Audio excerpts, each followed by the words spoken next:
Ganyan talaga ang introduction. Luto agad, bago lahat. Bago ang lahat sa mga amo. O kami muna, nagluto lang ako ng ampalayan. Nilalahukan ko lang yan ng itlog at saka mga ricado ba. Bago sila lutuan, kami muna para hindi kami magutom. Unahin ko talaga yung mga pagkain namin bago ang lahat kay mahirap maiwanan yung pagkain Pinoy. Makalimutan na. Ang lahat, wag lang itong mga niluluto ko. Dito kasi may mga din, may ampalaya din dito kaso masyado siyang mapait. Kailangan siya ibabad ng asin. Kasi galing ata siya sa India. Iba yung texture ng dito, iba yung texture ng ampalaya. Iba din sa atin, mas masarap din sa atin, hindi masyadong mapait. Pero kaya naman, dagdag dugo ba ang ampalaya, o diba? Hey, ganyan lang ang dito atake sa kusina ko. Bago magluto sa mga amo, kailangan talaga magluto muna ako ng maaga. Magluto ko ng maaga para sa amin, para diretso na yung gawain ko. Kailangan kong lutuan ng mga sarili namin para naman kami hindi magutom. Ang palaya lang naman ang ulam namin, easy to cook lang siya. At ako na may madali lang matuto yan sa lutong-luto na yan.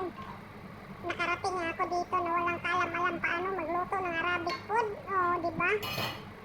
Nakarating ako dito walang kamalay-malay paano magluto ng Arabic food.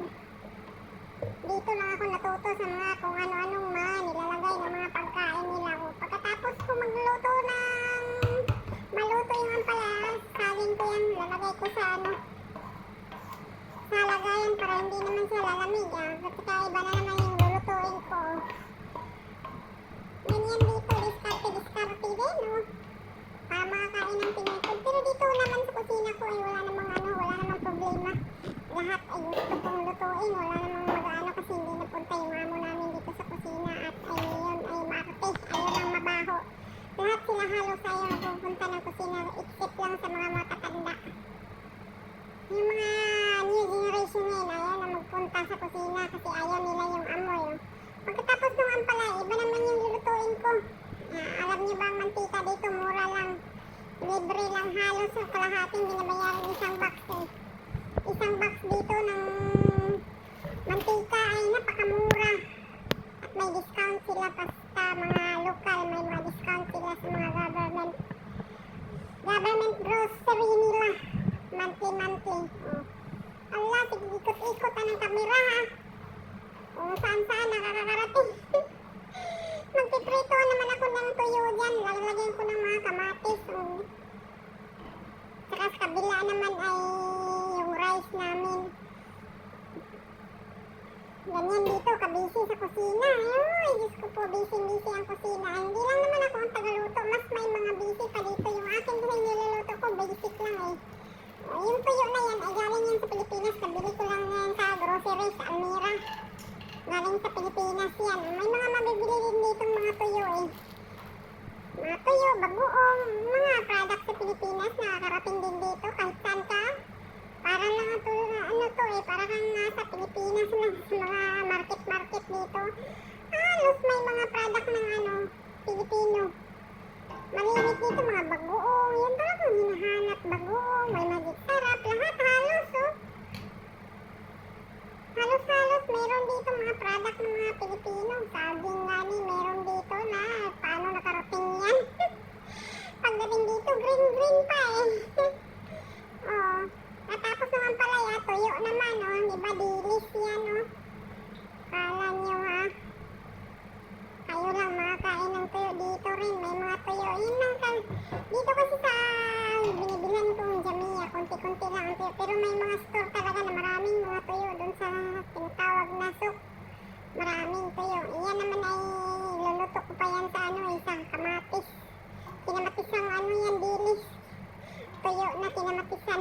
Kakamatisan ko pa yan. Wala na, diretso na lagay ng mga ricado dyan. Huwag nang diba? Lahat dito, pag mga binibili mo, mura, napakamura ng mga nila ingredients, yung mga sibuyas, kamatis, kahit walang dito. Kahit walang mga farmer na masyado, mura, mga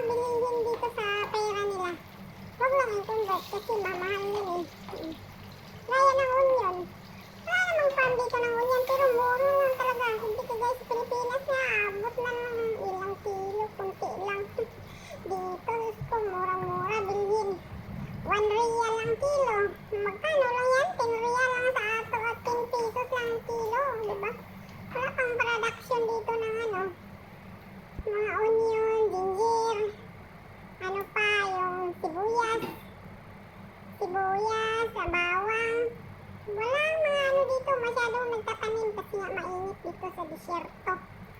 Mainit ang lugar na to. Hindi mabubuhay masyado. Pag nagtatanim ang mga farmer dito, konti-konti lang sa September, October yan. Taglamig yan. Pero hindi masyadong taglamig talaga. Nakakarating din dito ang malamig na simoy ng hangin. Kaso hindi talaga kagaya sa ibang planeta na malamig. Kailangan mo itong dumiskarte ng pagkain, pero pag ang kasama mo ibang lahi, hindi ka makaluto ng Pinoy food.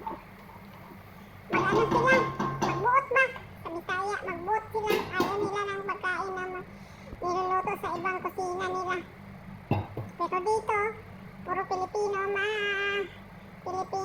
katulong. O, ganyan lang, oh. Diba, nilalagyan ko lang yan ng sus, ilang araw na namin yung kinakain. Hindi naman kasi matakaw yung kasama ko sa mga dito halos araw-araw, iba-iba yung mga, hindi talaga kami dito halos nakakain ng mga Arabic food, mga niluluto ko sa mga amo ko. Hindi namin yung kinakain, ha. Nagluluto talaga ako ng mga Pinoy food. Siguro pag walang-wala, mapipilitan kang kumain. Ang kamatis din dito, napakamura. Ang masyadong mahal dito, yung mga prutas na mga imported din yung mga mahal dito. Pero pag mga medyo hindi imported, murang-mura lang. Ganyan lang. Parang Pilipinas lang din ako nagluluto dito, no? Bago sila kakain muna, bago ko sila lutuan, kami muna. Ganyan ako dito pag nagluluto sa kusina ko. Kailangan ako muna ang magluto bago yung sa kanila. Minsan pag nabutan ang oras hindi na masarap, minsan nagreklamo na siya. Nakakatuwa din naman, oh. Masarap yun eh.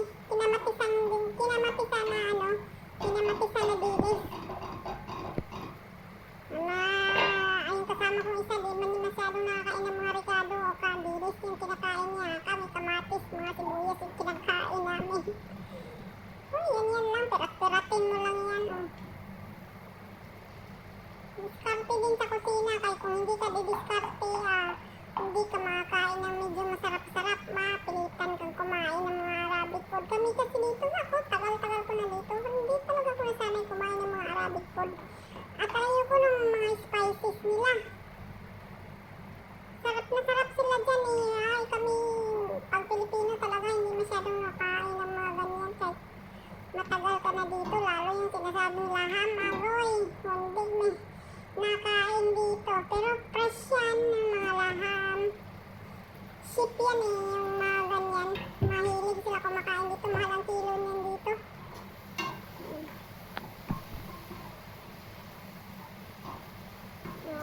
Halo mo lang yan. Solve lang ang aming lunch. Tuwing lunch ako nagluluto dito. Kailangan kong magluto talaga kay hinahanap-hanap ng mga kasama ko yung lutong Pinoy. Wala talaga dito talaga sa amin. Hindi talaga dito. Nagkakain ng mga kung ano-anong mga Arabic. Gusto talaga namin yung mga lutong simple lang. Walang mga asin, bitsin lang sibuyas, kamatis, yun lang.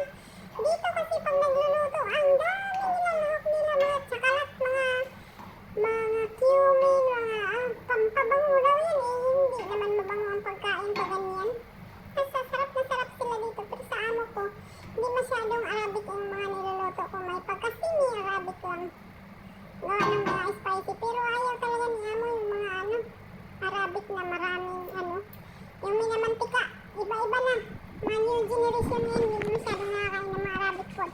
Kung kakain man sila, siguro mag-order. Lalo yung mga order, naglutang-lutang yung mga mantika. Kasi hindi daw, kasi masarap ang Arabic food pag konti lang ang mantika. Yan yung pampaano nila, yung pampalasa.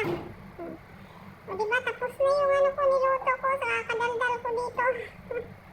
Tapos na yung niluluto ko, sasalin ko na lang yan sa mga